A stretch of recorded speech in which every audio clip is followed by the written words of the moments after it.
Gold, trusted gold buyers. మీరు తాకట్టు పెట్టిన బంగారాన్ని విడిపించి ఈ రోజు ఉన్న మార్కెట్ ధరకు కొనబడను.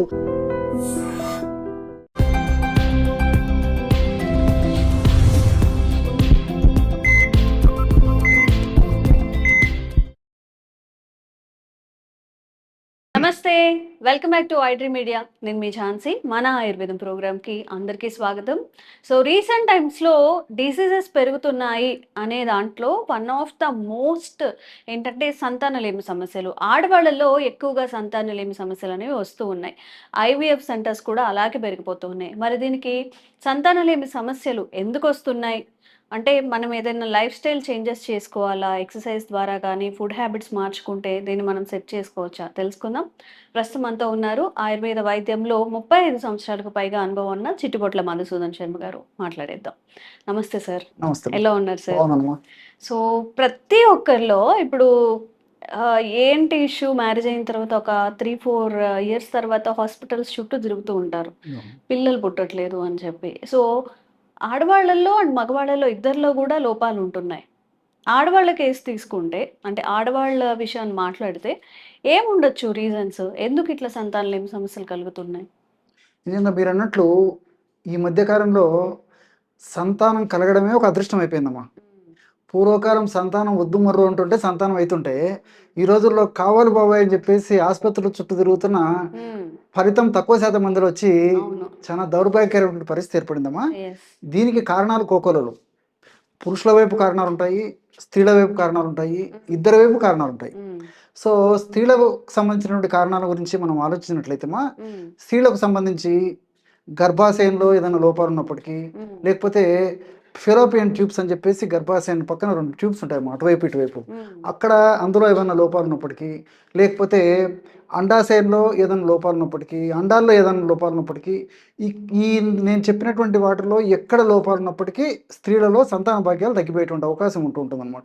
అదేవిధంగా ఈ హార్మోన్ల అస్తవ్యస్తత, ఇది కూడా ఓ రకం ఒక సంతాన లోపానికి, సంతానం కాకపోవడానికి ఇది కూడా కారణము. సో సంతానం స్త్రీలకు సంబంధించినటువంటి ఇబ్బంది లేకుండా మరి గర్భసంచి సక్రమంగా ఉండి తన పనిని సక్రమంగా నిర్వహిస్తుండి అట్లే నెలసరి సరిగ్గా వస్తూ ఉండేటువంటి పరిస్థితి ఉన్నప్పుడు స్త్రీలకు సంబంధించినటువంటి ఎలాంటి ఇబ్బంది లేదని చెప్పేసి మనం స్థూలంగా చెప్పుకోవచ్చమ్మా. కానీ నేను చెప్పినట్లు మరి ఈ గర్భాశయాల్లో కానీ, ఫెలోపియన్ ట్యూబ్స్లో కానీ, అదేవిధంగా అండాశయాల్లో కానీ, అండంలో కానీ ఎక్కడైనా లోపాలు ఉన్నప్పటికీ ఈ యొక్క సంతాన వైఫల్యం కలుగుతుంటుంది అనమాట. అసలు ఇందులో కూడా శాస్త్రీయంగా అధ్యయనంలో ఏం తేలిందంటమ్మా, నేను చెప్పిన వాటిల్లో కూడా 70% వరకే కారణాలు స్పష్టంగా తెలుస్తాయి. అంటే స్త్రీకి సంతానం కలగలేదంటే స్త్రీకి సంబంధించినటువంటి మనకు ఆధునికంగా ఇప్పుడు అందుబాటులో ఉన్నటువంటి పరీక్షలు అన్ని చేస్తే స్త్రీలలో 70% వరకే సంతాన లోపానికి సంబంధించిన కారణాలు తెలుస్తాయమ్మా. సో మిగతా 30% కారణాలు తెలియవు. కాజ్ ఈజ్ నాట్ నోన్ అని చెప్పేసి రాస్తారు, కాజ్ ఈజ్ అబ్స్క్యూర్ అని చెప్పేసి రాస్తారు, cause is yet to be known అని చెప్పేసి రాస్తారు, cause is so far not known అని చెప్పేసి రాస్తుంటారు అనమాట. సో 30% స్పష్టమైన కారణం తెలియదు. ఎందుకు ఇలా జరుగుతుంది అనేది అది ఇంకా భగవంతుని ఇదిలో ఉంటుంది తప్ప మానవ మాత్రమే ఇంతవరకు చెప్పలేకపోతున్నారమ్మా. అది ఎందుకు అలా జరుగుతుందని చెప్పేసి కొంతమంది స్త్రీలలో మరి నేను చెప్పినటువంటి పద్ధతులు బహిష్టు సక్రమంగా ఉంటాయి, గర్భాశయానికి సంబంధించినటువంటి ఎలాంటి ఇబ్బందులు ఉండరు, మరి వెయిట్ ఉండరు, షుగర్ ఉండదు, హార్మోన్ డిస్టర్బెన్సెస్ ఉండవు, అదేవిధంగా మానసికంగా కూడా బాగా దృఢంగా బలంగా మరి ఎలాంటి చికాకులు లేకుండా ఉంటారు, మానసిక ఒత్తిడి లేకుండా ఉంటుంది. అయినప్పటికీ కొంతమంది స్త్రీలలో మాత్రం సంతాన భాగ్యం కలగదమ్మా. సో ఇలా రకరకాలైన కారణాల వల్ల కొంతమందికి స్పష్టమైనటువంటి కారణాలు తెలిస్తే, కొంతమందికి స్పష్టమైనటువంటి కారణాలు కూడా తెలియవమ్మా. సరే ఈ నేపథ్యంలో సరే అదృష్టవశాత్తు మరి గర్భం ఏర్పడినప్పటికీ అంటే ఈ యొక్క శుక్రకణాలు అదేవిధంగా అండాన్ని కరవడానికి రెడీ అయినప్పటికీ గర్భాశయంలో ఒక్కొక్కసారి కొంతమందికి మరి స్త్రీలలో ప్రతిరక్షక కణాలు అని చెప్పేసి తయారవుతుంటాయి అనమాట. ఆ ప్రతిరక్షక వ్యవస్థ వల్ల వీర్యము యోని భాగంలో రిలీజ్ అయినప్పటికీ ఆ కొన్ని రకాలైనటువంటి యాంటీబాడీస్ వల్ల అక్కడే ఆ వీర్యాలు చైతన్య రాహిత్యాన్ని పొందిపోతాయి అన్నమాట. సో ఫర్దర్గా మూవ్ అయ్యేటువంటి పరిస్థితి ఉండదు. ఒకవేళ సరే ఆ యొక్క సమస్య నుంచి తట్టుకొని గర్భసంచిలో నుంచి వీదేసేసి ముందుకెళ్ళినప్పటికీ ఫెలోపియన్ ట్యూబ్స్లో కొన్ని ప్రాబ్లమ్స్ వస్తుంటాయి. అక్కడ ఏదన్నా ఒడిదుడుకులు ఎదురైనప్పటికీ మళ్ళీ అక్కడ కూడా ఆ ఫలదీకరణ అంటే అండాన్ని శుక్రకణం చేరుకునేటువంటి పరిస్థితి ఏర్పడుతుంది. అదేవిధంగా ఒకవేళ అండంలోకి శుక్రకణం వెళ్ళడానికి ప్రయత్నం చేసి ఏదో విధంగా ప్రయత్నం చేసి మరి శుక్రకణం అండంలోకి పోయినప్పటికీ అక్కడ ప్రతికూల వాతావరణం వల్ల అండము ఫలదీకరణ చెందాలన్నమాట. ఒకవేళ ఫలదీకరణ చెందినప్పటికీ గర్భస్రావం అయ్యేటువంటి అవకాశాలు ఉంటాయి. అదేవిధంగా ఒకవేళ సంతానం అయినప్పటికీ వికృతమైనటువంటివి అవయవ లోపం వల్ల ఉన్నటువంటి సంతానము, అదేవిధంగా ఇతర ఇబ్బందులు ఉన్నటువంటి సంతానం కూడా కలిగేటువంటి అవకాశం ఉంటుంటుంది.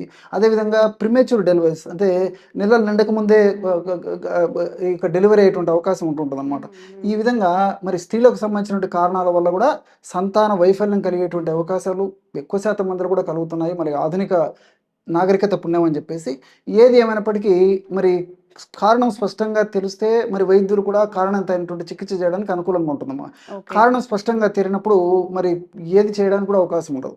సరే ఏది ఏమైనప్పటికీ మరి కారణం స్పష్టంగా తెలిసినప్పటికీ కారణం తెలియకపోయినప్పటికీ ఇప్పుడు మనం చెప్పుకోబోయేటువంటి ఒక చికిత్సను పాటించినట్లయితే మరి సంతాన అవకాశాలు చాలా చాలా పెరిగిపోతాయమ్మా.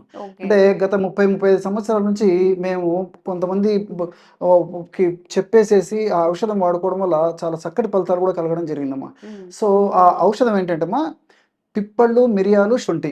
పిప్పళ్ళు, మిరియాలు, శొంఠి వీటిని త్రికట్టు చూర్ణం అంటారమ్మా. సో ఇది దాదాపు ఒక 90 గ్రాములు తీసుకోవాలి, మార్కెట్లో దొరుకుతుందమ్మా. అదేవిధంగా ఎస్టి చూర్ణం, దీన్ని అతిమధుర చూర్ణం అంటారు, ఇది ఒక 30 గ్రాములు తీసుకోవాలి. సో త్రికట్టు చూర్ణం 90 గ్రాములు, అతిమధుర చూర్ణం 30 గ్రాములు అంతా కలపడం వల్ల 120 గ్రామ్స్ మెడిసిన్ తయారైందమ్మా. ఈ యొక్క మెడిసిన్ని రోజు ఉదయం ఒక 2 గ్రాములు, రాత్రి ఒక 2 గ్రాములు ఆహారానికి ముందు తేనెతో కానీ లేకపోతే నీళ్లతో కానీ లేకపోతే కాస్త పాలలో కలుపుకొని తీసుకోవచ్చమ్మా. ఈ విధంగా తీసుకోవడం వల్ల 1 మంత్కు సరిపోతుందమ్మా. సో 1 మంత్ అయిన తర్వాత మళ్ళీ ఈ విధంగా తయారు చేసుకుని వాడుకుంటుండాలి. ఈ మధ్యలో ఏదైనా బహిష్ట వస్తే బహిష్ట 5 రోజులు స్టాప్ చేసేయాలమ్మా ఈ మెడిసిన్, తర్వాత మళ్ళీ వాడుతుండాలి. ఈ విధంగా కొన్నాళ్ళ పాటు వాడుకోవడం వల్ల గర్భాశయంలో కానీ లేకపోతే స్త్రీలకు ఇతర అవయవాల్లో కానీ ఈ గర్భానికి అవరోధంగా గర్భం వచ్చేదానికి అవరోధంగా పరిణమించేటువంటి అంశాలను నిర్వీర్యం చేసి చక్కటి ఆరోగ్యాన్ని స్త్రీలకు కలగజేసేసి చక్కటి సంతాన భాగ్యం కలిగేందుకు ఈ యొక్క ఔషధాలు చాలా చక్కగా ఉపయోగపడతాయమ్మా. ఓకే. సో ఎవరైనా కానీ ఈ ఐవీఎఫ్ చుట్టూ అంటే ఐవీఎఫ్ సెంటర్ల చుట్టూ తిరగకూడదు, న్యాచురల్గా కన్సీవ్ అవ్వాలి అనుకున్నప్పుడు కొంత మన ఫుడ్ హ్యాబిట్స్లో కూడా చేంజ్ చేసుకుంటూ సార్ చెప్పిన ఇప్పుడు ఏదైతే మెడికేషన్ చెప్పారో వాటిని ఒక 120 గ్రామ్స్ ఒక 1 మంత్కి సరిపోతుందట. ట్రై చేయండి, ఒక 2-3 మంత్స్ ట్రై చేస్తే తప్పకుండా యూస్ఫుల్గా ఉంటుందని సార్ చెప్తున్నారు కాబట్టి తప్పకుండా ట్రై చేయండి. ఈ వీడియో ఎవరికైతే యూస్ఫుల్ అవుతుంది అనుకుంటున్నారో వాళ్ళకి వీడియో ఫార్వర్డ్ చేయండి. ఇంకెలాంటి ఆరోగ్య సమస్యలు ఉన్న సంతానలేమికి సంబంధించి కామెంట్స్ చేయండి, తప్పకుండా వీడియో చేసే ప్రయత్నం చేస్తాం. Thank you sir. నమస్తే. Sir, one life lesson what medicine has taught you. Whatever you can do without expecting. But I really believe మన పాజిటివ్ యాటిట్యూడ్ ఉంటేనే మనం ఏదైనా సాధించగలం. గట్ని మనం కరెక్ట్గా డీల్ చేసినట్లయితే అది మనకి పాజిటివ్ హార్మోన్స్ని రిలీజ్ చేస్తుంది. షుగర్ వచ్చిన వాళ్ళ పరిస్థితి ఏంటి? పొట్ట దగ్గర పెరిగితే దాన్ని ఆండ్రాయిడ్ అంటారు, ఆండ్రాయిడ్ ఫోన్ కదా. అసలు థాట్స్ ఎందుకు వస్తాయి? బ్రెయిన్ డెడ్ అంటే దానికి ప్రపంచం అంతా కూడా కొన్ని నిర్దిష్టమైనటువంటి లక్షణాలు.